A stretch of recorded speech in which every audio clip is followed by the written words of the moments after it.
Hey guys, it is Riri coming to you with another tip, my version, my advice to you on how not to get screwed in a divorce. Of course, divorce is a situation where just the nature of it, there's going to be compromise. There's not going to be one person that's happy and the other person that's just not happy. Neither side is going to get what they want completely. So keep that in mind. When I say how not to get screwed in a divorce, I'm speaking about not just preserving your position legally and financially, but I'm also talking about some of the social considerations that you need to take under advisement, keeping your mental health together. Just little tips that I kind of learned along the way. Unfortunately, when we go through life, there are certain things that we tend to keep private. Um, I've noticed over the years that definitely like financial things we keep private, especially in my culture. We don't talk numbers, we don't talk turkey, and it's hard to ask for advice and guidance in that area. But equally, I think across the board in different cultures is when you have a marriage that may be in trouble or a marriage that's crumbling, or if you've been cheated on. We, especially the woman, we get very embarrassed. We get ashamed because it's happened to us, and we get also ashamed because we've been abandoned, and it makes us feel very worthless and alone.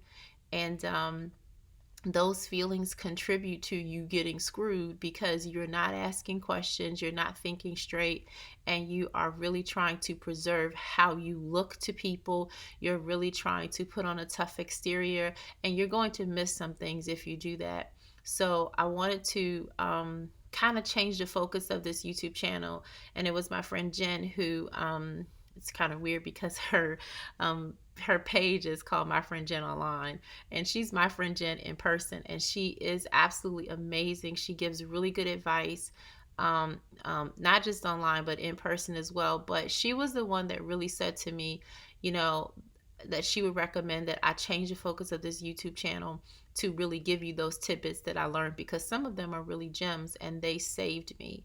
Um, so this first video that I want to do, it's not the first one that I planned. I actually made one this morning when I was crying. So I wanted to still actually come to you in my natural state of I just am not having a good day today.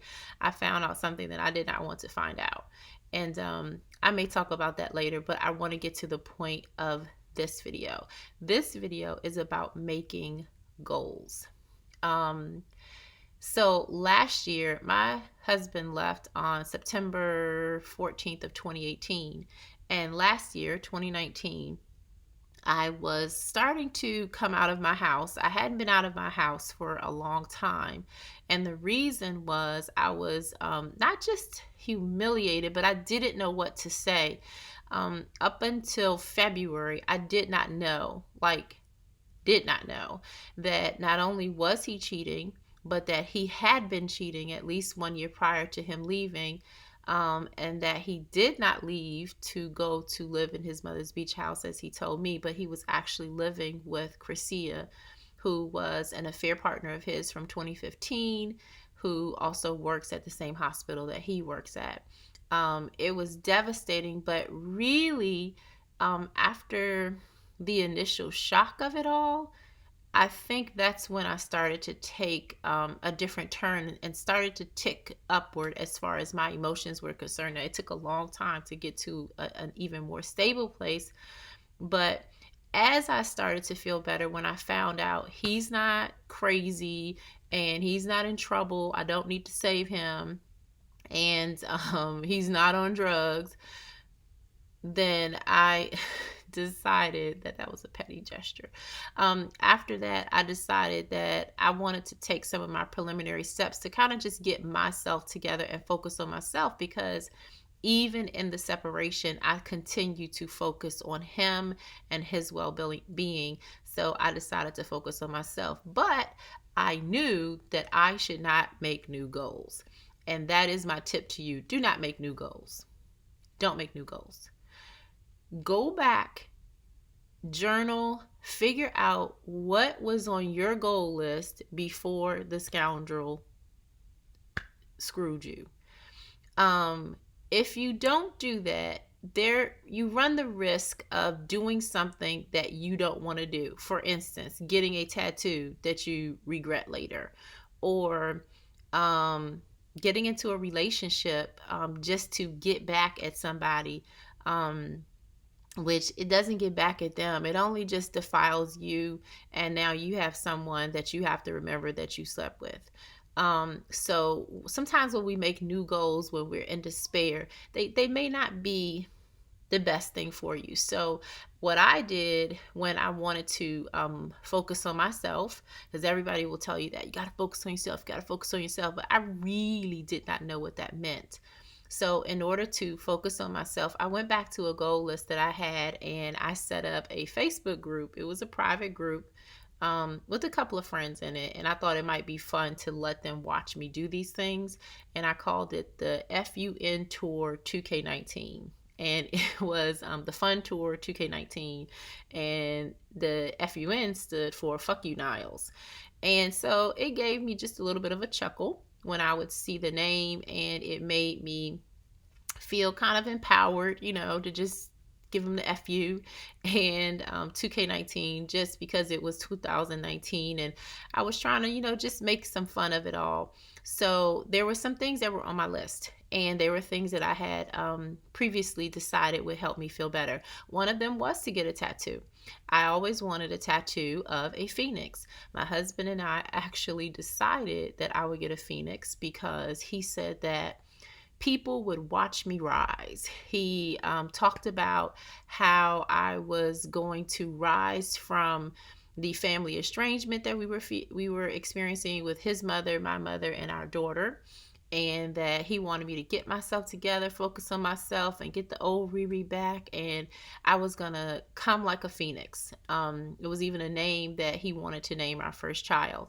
So I could have thrown the baby out with the bathwater and said, hey, I'm not getting a phoenix, but the phoenix did represent me at that time when he suggested it, but it also really represented what I was enduring in that season of my life in 2019, that I was in a fire, and I was coming out of it. So I kept the idea of a phoenix, and then I decided to change the phoenix and get something else. And I just went through dozens of pictures. And in the end, when I went to get the tattoo, those pictures didn't work. It was going to have to be my entire back. And I ended up getting the exact phoenix that he and I picked out together. Again, no new goals. I shied away from it because I didn't want to have that picture on my back. I wanted the phoenix, but not the one we picked together. But in the end, it was the one that served me best, and it was an old goal that I could trust. So I did get that tattoo, and I'm so glad. Once I got it, I wanted to get one under my breast, around my rib cage. I wanted to get one on my abdomen. And I decided not to do that. I said, I'll do that when I'm better, because that would be, ladies, a new goal. So I didn't do that. The other thing I did, you can't see now because I have my hair in braids because I need to work out because I've gained some COVID weight, but I colored my hair. And I colored my hair because that was also a goal of mine that I had before. And my husband would discourage me from doing it. I have really long hair, it's very thick, and he feared that my hair would fall out and it would never grow back if I colored it. And I used to believe a lot of the things that he told me. So I was like, oh no, I don't want that to happen. So I didn't do it. But when I talked about losing weight, we decided again, hey, you go to one of these celebrity stylists in New York, we'll get a new wardrobe, you dye your hair. And so that was on my list by the time we had changed together. So again, I felt a little odd doing it. One of the reasons I felt odd is because the woman that not the woman, Christia, should we call her a woman, guys? That thing that he's seeing had colored hair a few years ago.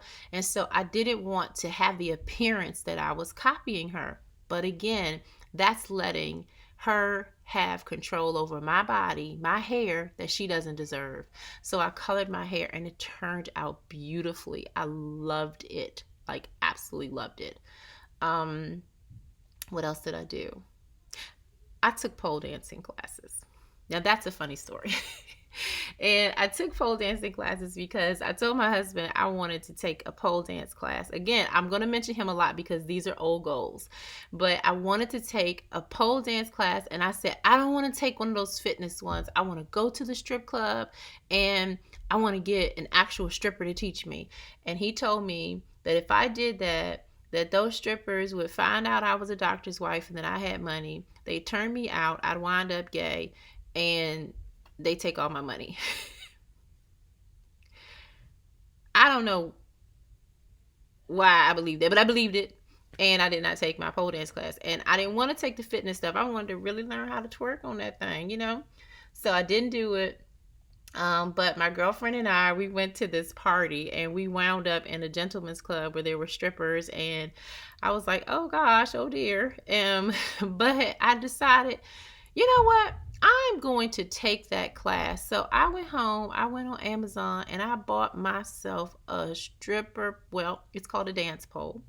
And I put it up in my room, and I went and I took some classes. I turns out I didn't enjoy the pole as much as I did the chair dancing, but I did it, and I did it for me. I didn't do it to put on a sexy show for him or any other man. I did it because I wanted to know.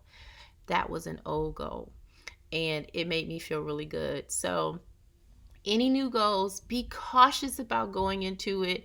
Have a friend that you can check your goals against. Make sure they make sense. Make sure they're for you. Do not do it for that scoundrel. Do not do it for that woman. She doesn't matter. He doesn't matter. You can never compete. And the reason you can't compete is because there's such a vested interest in their happiness and their staying together. There you can't worry about that, and I'm preaching to the choir when I say that, because I have my days still, but go back to your old goals, try and accomplish those, and as you feel better and as you feel more stable, and you can kind of start to trust your new goals again, go ahead and do that. But until then, ladies, when you make goals, go with your old goals. Don't make new goals. Go with the old stuff. So that's my tip, and I hope that it helps you at this awful time. All right.